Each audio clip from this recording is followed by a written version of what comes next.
How many of you have seen the Avengers movies? Okay. So I think it's Samuel Jackson, right? Now, Samuel Jackson is often in the background.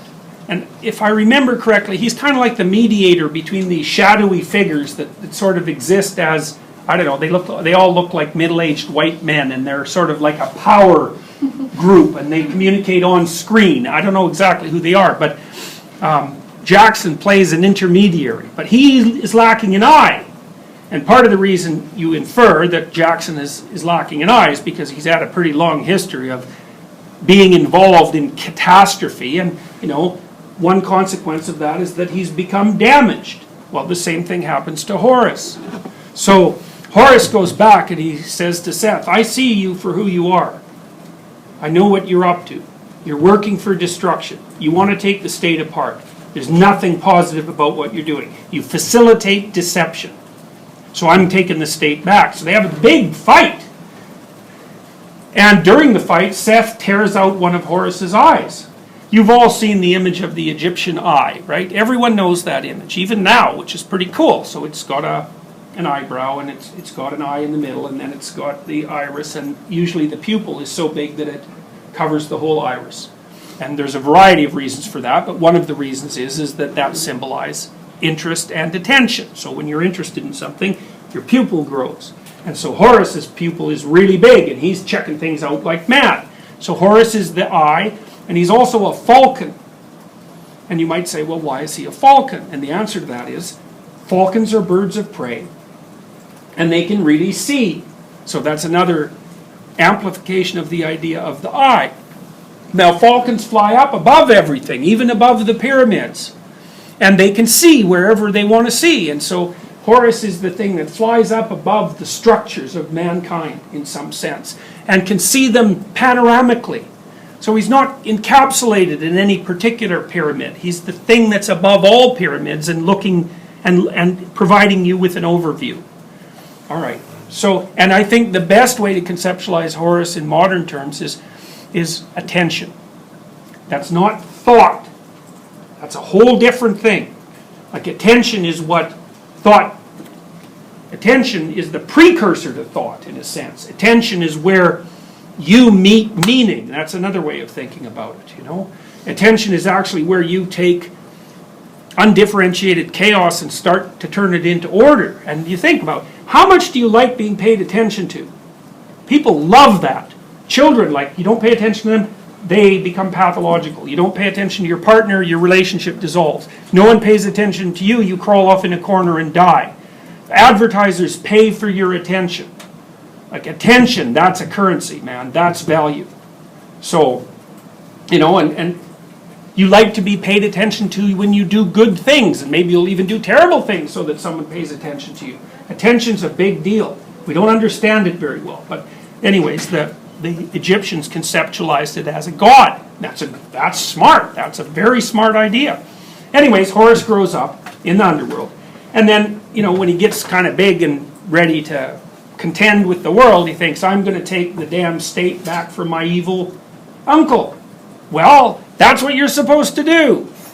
You're supposed to grow up, pay attention, get yourself the hell out of the underworld, and then take your state back from your evil uncle. Okay, so what happens? So Horus, he gets himself all prepared, and he's son of order and chaos, man. He's no second-rate character. You're supposed to come out of the underworld. You're supposed to see what the hell's going on. You're supposed to go back and take the state away from its archaic institutions and willful blindness. But if you really contend with that, you better look out, because you're contending with something that you can barely master. Anyways, Horus beats Seth, despite the fact that he has his eye torn out. And so then he tells Seth to go outside the boundaries of the kingdom and to never come back. Well, why doesn't he kill him? Well, he can't. He's a god. You can't get rid of Seth. Seth is the deity of the decomposition of states. That's not going away. The best you can do is hold it at bay for periods of time. And you have to be awake and aware of its constant presence. Anyways, he chases Seth away, but he gets his eye back. And so he reclaims his consciousness from the malevolent, from malevolence, essentially.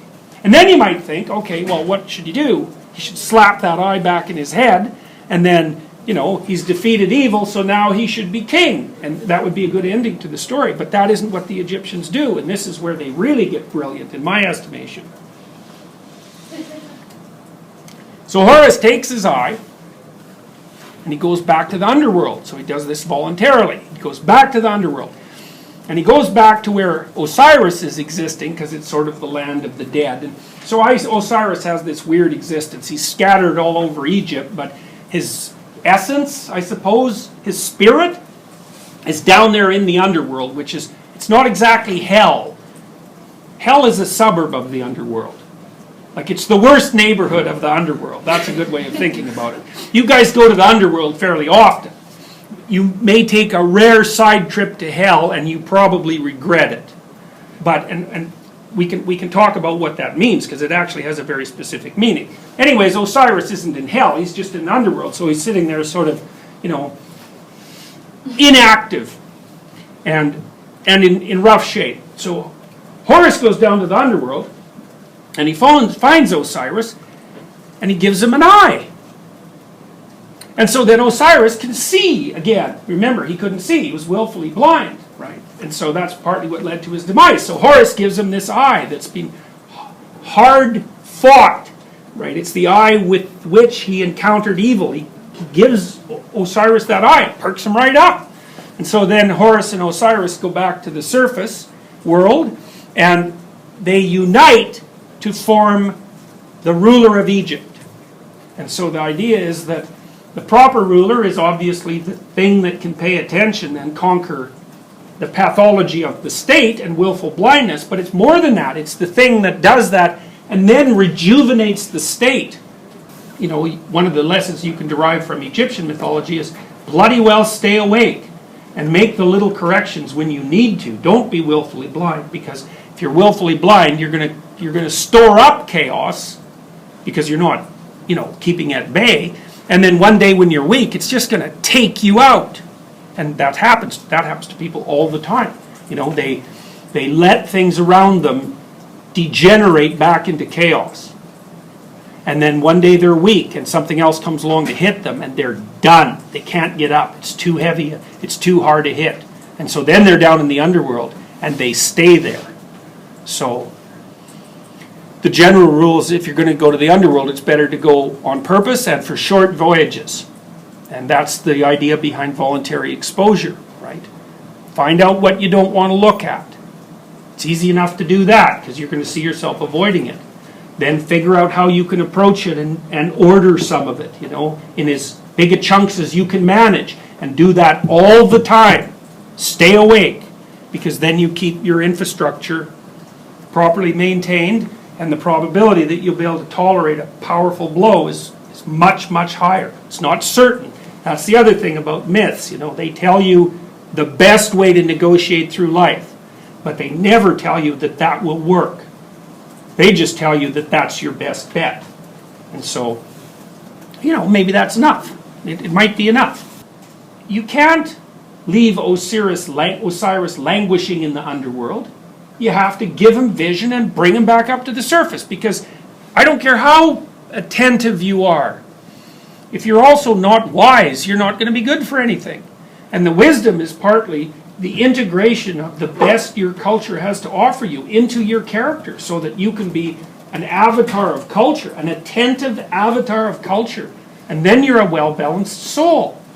Well, so the Egyptians figured all this out. And then it's even cooler than that, because they used this idea of the union of Horus and Osiris as their conceptual representation of what gave the pharaoh sovereignty. Which is because, again, like the Mesopotamians, they were trying to figure out, well, what should rule? What should be above all? And the Mesopotamians figured, well, it's something like Marduk. He's got lots of eyes, he can talk, he's brave, he'll conquer the unknown, he makes things as a consequence. He makes a pretty good top god. And the Egyptians added a level of sophistication to that, because Horus is not only the thing that will go into the underworld, he goes into the underworld and he rescues things of tremendous value and then unites with them so that not only can he see, but he's wise. And so then that's what the Pharaoh was supposed to be, and the Egyptians basically characterized that union as something akin to the immortal soul. Now, Iliad tracks this development he called the democratization of Osiris. So first of all, basically only the Pharaoh was allowed to be the Horus-Osiris union in some sense, So, and in a way, he was God on earth, and which is a conception, of course, that's lasted into cultures for a very, very long period of time. The Japanese still thought that way about their emperor until the end of World War II, and many of them still think that way. So he was the embodiment of divine sovereignty. It was in the leader only. But as the Egyptian state developed, the idea that that soul was an attribute started to descend down the power hierarchy. So after a while, the aristocracy started to use it.